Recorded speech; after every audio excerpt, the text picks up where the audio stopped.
अगला सैम हिंदी कक्षा में मैं सुनीति मिश्रा आप सबका हार्दिक स्वागत करती हूँ। तो बच्चों, आजकल हम पढ़ रहे हैं कक्षा 10वीं की क्षितिज और आज मैं आपको पढ़ाने जा रही हूँ उसका 13वां पाठ, मानवीय करुणा की दिव्य चमक, जिसके लेखक हैं श्री सर्वेश्वर दयाल सक्सेना। तो बच्चों, पहले मैं आपको इस पाठ के बारे में बता दूं। जो प्रस्तुत पाठ है इसमें सक्सेना जी द्वारा लिखित ये एक उच्च कोटि का संस्मरण है। इसमें फादर कामिल बुल्के की चारित्रिक और व्यवहारिक विशेषताओं को दर्शाया गया है।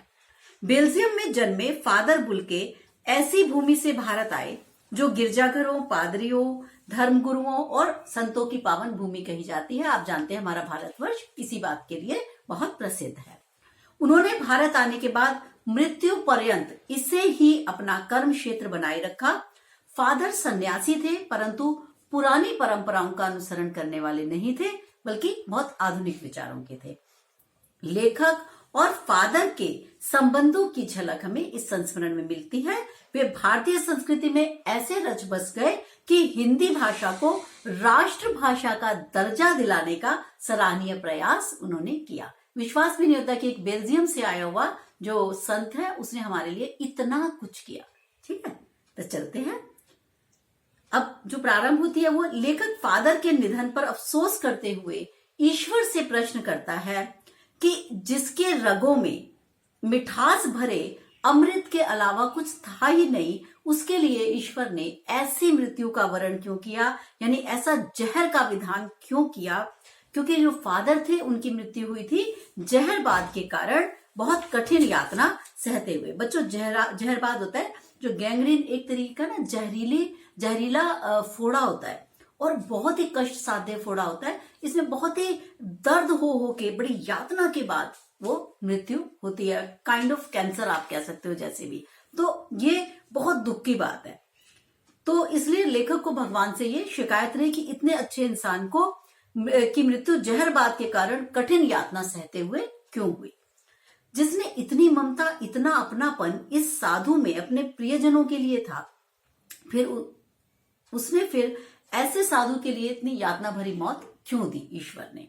लेखक आज भी फादर की स्नेहमयी बाहों का दबाव अपनी छाती पर महसूस करता है कि कैसे वो आकर उसको गले लगा लेते थे।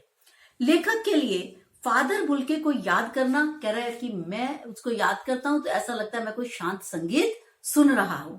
उनको देखना ऐसा लगता है निर्मल जल में आपने स्नान कर लिया हो, जैसे मैं गंगा या हरिद्वार में नहा के आते हैं ना हम लोग, अच्छा लगता है। तो ऐसे ही कह रहा है मुझे निर्मल जल में स्नान करने जैसा था उनको देखना और उनसे बातें करना कर्म को संकल्प से भरने जैसा था। मतलब वो इतनी प्रेरणा देते थे, इतने मोटिवेशन रहता था उनसे बात करने में, इतनी प्रेरणा मिलती थी उनसे काम करने की। तो कह रहा है मुझे बहुत अच्छा लगता था। लेखक स्मृतियों में डूब जाता है। वे पारिवारिक रिश्ते में बंधे थे। वे हमारी हंसी मजाक में शामिल रहते थे, हमारी गोष्ठियों में गंभीर बहस करते थे और हमारी रचनाओं पर बेबाक राय और सुझाव देते थे। हमारे घरों के किसी भी उत्सव और संस्कार में बड़े भाई की तरह खड़े रहते थे और पुरोहितों की तरह हमें आशीर्वाद दिया करते थे। ये लेखक किसके बारे में बता रहा है? फादर बुल्के के बारे में। लेखक कहता है कि मैंने उनको कभी क्रोध में ही नहीं देखा, बल्कि हमेशा ममता और प्यार से लबालब छलकता हुआ महसूस किया। उन्हें देखकर लेखक के मन में यह जिज्ञासा हमेशा बनी रही कि बेल्जियम में इंजीनियरिंग के आखिरी साल में पहुंचकर, अंतिम वर्ष में पहुंचकर फादर बुल्के के मन में सन्यासी बनने की इच्छा कैसे जग गई, जबकि उनका वहां पर बेल्जियम में भरा पूरा घर है। लेखक प्राय उनसे उन बारे में पूछता कि क्या आपको अपने देश की याद आती है? तो अक्सर यही कहते कि मेरा देश तो अब भारत है। हाँ, जन्मभूमि रेम्स चैपल की याद आती है, माँ की बहुत याद आती है। वे अक्सर माँ की यादों में डूब जाते थे, माँ को चिट्ठियां लिखा करते थे। माँ की चिट्ठियां उनके पास आती थी, जिन्हें अपने मित्र डॉक्टर रघुवंश को दिखाते थे। उनका पिता और भाइयों के लिए बहुत ज्यादा लगाव नहीं था। उनके पिता व्यवसायी थे। एक भाई पादरी हो गया था, यानी जो प्रीस्ट बन जाते हैं। एक भाई काम करता था और एक बहन थी जो बड़ी सख्त और जिद्दी थी। फादर को कभी भी उसकी चिंता करते मैंने नहीं देखा। भारत में बस जाने के बाद 2-3 बार अपने परिवार से मिलने के लिए वे बेल्जियम गए थे। अब आप सब छोड़कर क्यों चले आए, यह पूछने पर जब लेखक उनसे बार बार ये बात पूछता कि आप सब कुछ छोड़ के, अपने घर परिवार को छोड़ के भारत कैसे चले आए, वे सरलता से उत्तर देते, यही प्रभु की इच्छा थी। वे बताते थे, माँ ने बचपन में ही घोषित कर दिया था कि लड़का हाथ से गया, और सचमुच इंजीनियरिंग की अंतिम वर्ष की पढ़ाई को छोड़कर सन्यासी होने के लिए धर्मगुरु के पास गए वे, और उन्होंने धर्मगुरु से कहा कि मैं तो सन्यास लेना चाहता हूं, और शर्त रखी कि मैं भारत जाऊंगा। भारत जाने की इच्छा का कारण पूछने पर उन्होंने अनभिज्ञता जताई। उन्होंने कहा वो मैं नहीं बता सकता, मैं खुद भी नहीं जानता, लेकिन मुझे जाना तो भारत ही है। संभवतः वो अंदर से जानते थे कि भारत जो है हमारी बड़ी पावन भूमि है, यहाँ पर जो साधु संत है उनका बड़ा आदर उस समय हुआ करता था।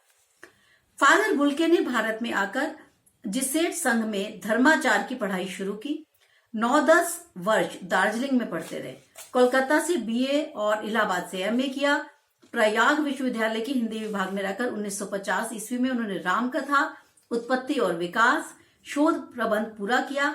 मातर लिंक के प्रसिद्ध नाटक ब्लू बर्ड का रूपांतर इन्होंने हिंदी में नील पंछी के रूप में किया। सेंट जेवियर्स कॉलेज रांची में हिंदी संस्कृत विभाग के विभागाध्यक्ष रहे, और यही उन्होंने अंग्रेजी शब्दकोश भी तैयार किया और बाइबल का अनुवाद किया। वही बीमार पड़े और पटना से दिल्ली आए, और 47 वर्ष भारत में रहकर 73 वर्ष की जिंदगी बिताकर वे चले गए। फादर बुल्के कभी संकल्प से सन्यासी लगते थे तो कभी मन से सन्यासी। एक बार रिश्ता बनाकर भूलना तोड़ना उनका स्वभाव ही नहीं था। 10 साल बाद मिलने पर भी वो ही पुराने अपनेपन की सुगंध आती थी उनके पास से। वे जब भी दिल्ली आते तो गर्मी सर्दी बरसात झेल कर और खोज कर मिलने जरूर आते थे लेखक से, और चाहे वे 2 मिनट के लिए ही सही। उन्हें हिंदी को राष्ट्रभाषा के रूप में देखने की चिंता थी, जिसके लिए हर मंच पर वे अपना दुख प्रकट करते थे। केवल इसी बात पर उन्हें झुंझलाते देखा और हिंदी वालों द्वारा हिंदी की उपेक्षा करते देखकर उन्हें बड़ा दुख होता था कि खुद हिंदी वाले होकर हिंदी को बोलना या हिंदी को लिखना, अपनी भाषा के लिए जब लोग लज्जित होते हैं तो ये बात उन्हें बहुत बुरी लगती थी। ये बात तो सच है ना। आप लोगों को लगता है अगर कोई इंग्लिश बोल रहा है तो वो बहुत मॉडर्न है, बहुत स्मार्ट है, और अगर कोई हिंदी में बात कर रहा है, अच्छा इसको इंग्लिश नहीं आती, तो हम लोग सोचते हैं तो बड़ा कम रह गया। लेकिन ऐसा तो नहीं है।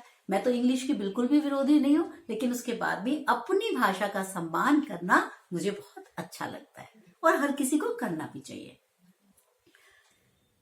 घर परिवार के बारे में पूछना, निजी तकलीफ के बारे में पूछना उनका स्वभाव था। बड़े से बड़े दुख में उनके मुख से सांत्वना के स्वर सुनकर राहत मिलती थी। लेखक को अपने पुत्र की और पत्नी की मृत्यु पर फादर के शब्दों में झरती हुई ध्वनि शांति प्रदान करती है। यानी जो यशपाल जी हैं उनके भी जीवन में कितना दुख रहा होगा जब उनकी पत्नी और पुत्र की, विशेष तौर पर पुत्र की मृत्यु हुई, तो ये बता रहे हैं। लेखक को अंतिम क्षणों में फादर से गले न मिलने का दुख है, क्योंकि लेखक को पता ही नहीं चला कि फादर दिल्ली में है और बीमार है।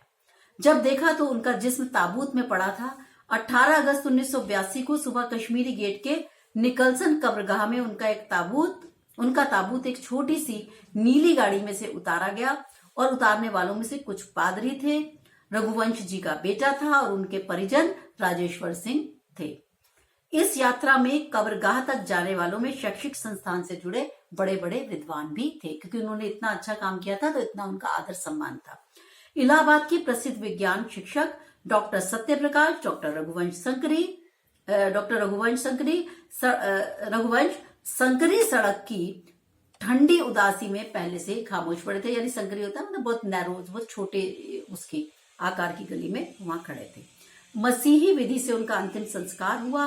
हिंदी में भी मसीही विधि से प्रार्थना की गई, क्योंकि उनको हिंदी विशेष प्रिय थी, इसलिए उन्होंने केवल अंग्रेजी में नहीं हिंदी में भी प्रार्थना की। सेंट जेवियर्स के रेक्टर फादर पास्कल ने उनके जीवन और कर्म पर श्रद्धांजलि अर्पित करते हुए कहा, फादर बुल्के धरती में जा रहे हैं, इस धरती से ऐसे रत्न और पैदा हों। डॉक्टर सत्यप्रकाश ने भी अपनी श्रद्धांजलि में उनके अनुकरणीय जीवन को नमन किया और फिर देह कब्र में उतार दी गई। लेखक कहता है, मैं नहीं जानता कि इस सन्यासी ने भी ये सोचा होगा या नहीं कि उसकी मृत्यु पर कोई रोएगा, लेकिन उस क्षण रोने वालों की कोई कमी नहीं थी। इस बीच हमारे बीच से वह चला गया, ये सोचकर भी वो कह रहा है कि हमें ऐसा लग रहा था जैसे सबसे अधिक छायादार फल फूल, गंध से भरा, सबसे अलग, सबका होकर, सबसे ऊंचाई पर मानवीय करुणा की दिव्य चमक में लहलहाते वृक्ष की भांति वो खड़ा था। यानी वो कह रहा है उनके जाने के बाद भी हमें ऐसा लगता है कि हमारे ऊपर से जैसे किसी बहुत बड़े बरगद की छाया होती है ना, जो सदैव हमें शांति प्रदान करती है, इस प्रकार की उसको, लेखक को इस प्रकार के दुख प्रतीत कर रहा है।